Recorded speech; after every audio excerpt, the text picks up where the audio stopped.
Joining us now, the Shelby County, Tennessee District Attorney Steve Mulroy, and I understand your jurisdiction covers Memphis.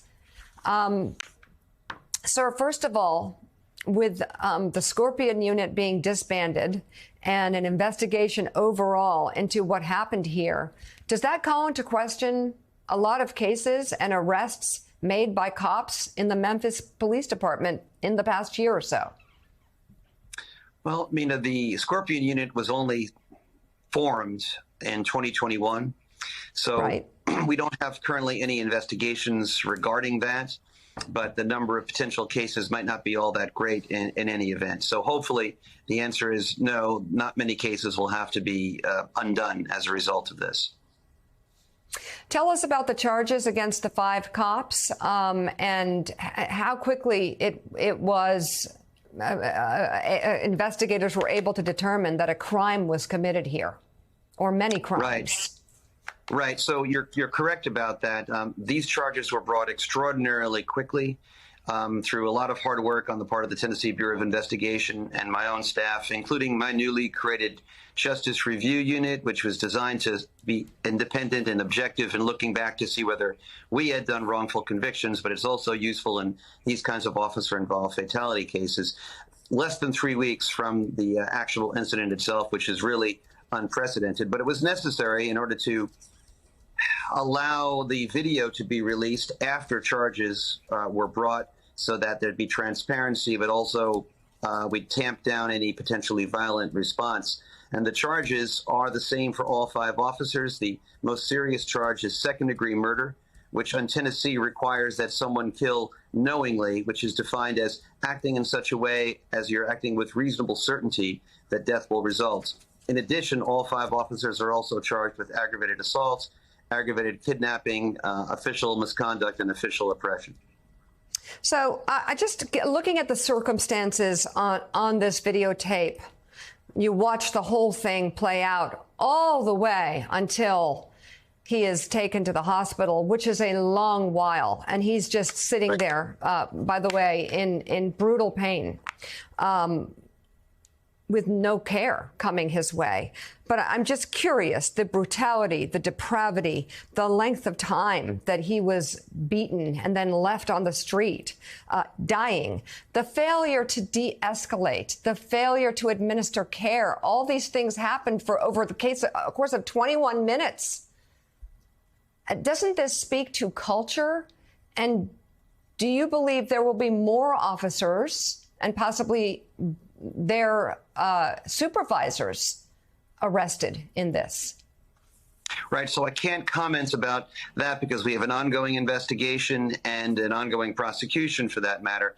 I'll mention again that the charges brought against the 5 officers who were principally responsible for the beating of Tyre Nichols at the scene, they were charged extraordinarily quickly, but nothing that we did last week in bringing indictments precludes other charges from coming later on. But you know, this is a process. I think people need to be patient as we work on that. But to your earlier point about culture, yes, I think you're exactly right. I think it is true. We can be nuanced here. I think it can be simultaneously true that most police officers in Memphis and in other places are people of good faith and are trying to be law-abiding. But at the same time, there can be a culture that is toxic. And we see evidence of that in this case. I think it means that we need a broader examination of police reform, both here in Memphis and around the country. And that includes, among other things, independent oversight. You know, we have a civilian review board here in Memphis that's toothless. We need to change that. Just a few years ago, Memphis was ready to bring in the Department of Justice for an independent review, and the Trump Attorney General, Jeff Sessions, scotched that. I think we need to revisit that. There's a lot more that we can do, and I think you're right to say that there's a problem of culture that's across the board. I just have one more, and then I want to bring in a guest to talk to you as well. But have you looked into the time leading up to the beating? Body cam video, audio, in the hours before. I guess my point is, especially leading up to it, is there a question this morning as to whether or not Tyre Nichols did anything wrong? Is it possible there was no infraction at all?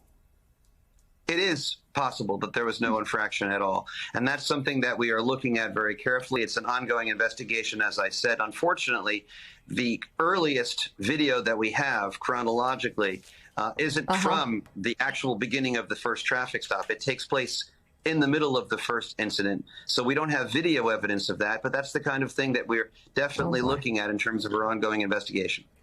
I want to bring in legal analyst Maya Wiley. She's president and CEO of the Leadership Conference on Civil and Human Rights. Maya, would love to hear your thoughts, and if you have a question for the district attorney, take it away. Well, thank you, Mika. And my first thought is it's incredibly important that these officers were charged so quickly. So thank you for that. And also, we know, and I assume you would agree, they would still be culpable even if there was cause to stop Tyre Nichols in the first place, since you are not allowed to beat someone to death no matter why you've stopped them. I'm curious if you think there needs to be some changes to state law, because as we know, in instances, for instance, where police officers have not intervened to stop these constitutional violations, or in other ways help to cover them up, whether there's sufficient tools in the toolbox to make sure they're held accountable as well, including, as we've heard, in terms of this one police officer who said he hoped that officers stomp Tyre Nichols. Curious what you would think about your own state laws. Sure. First of all, I'm really glad to have the Leadership Conference involved. I used to be a civil rights lawyer for DOJ before I was a federal prosecutor, and I used to enjoy working with the Leadership Conference. I think your point about at the end of the day, whether there was an infraction or not, whether Tyre Nichols actually did commit some sort of traffic incident or reckless driving incident, really doesn't take away from the fact that the force used was excessive, and the officers should be responsible for his death. As to changes in law, I support the George Floyd Act at the federal level. I think the reforms that are included there are worthy. I think something similar can and should be done at the state level. I will say, though, with regarding to your point about inaction itself being the basis for liability, I do think that that's the case currently under state law, and that's why we brought charges, really all of our charges premised on that, but particularly some of the official misconduct and official oppression charges, specifically in the language of the statute, talk about a failure to perform an act when there's a duty imposed by law. And all of these officers were under a duty to prevent the other officers from taking illegal actions that caused Tyre Nichols' death. And I think even the Memphis Police Department itself acknowledges that as an administrative matter, there is an affirmative duty to intervene in all of these instances. District Attorney for Shelby County, Tennessee, Steve Mulroy, thank you very much. We'll be hearing from you again. We really appreciate it. Joining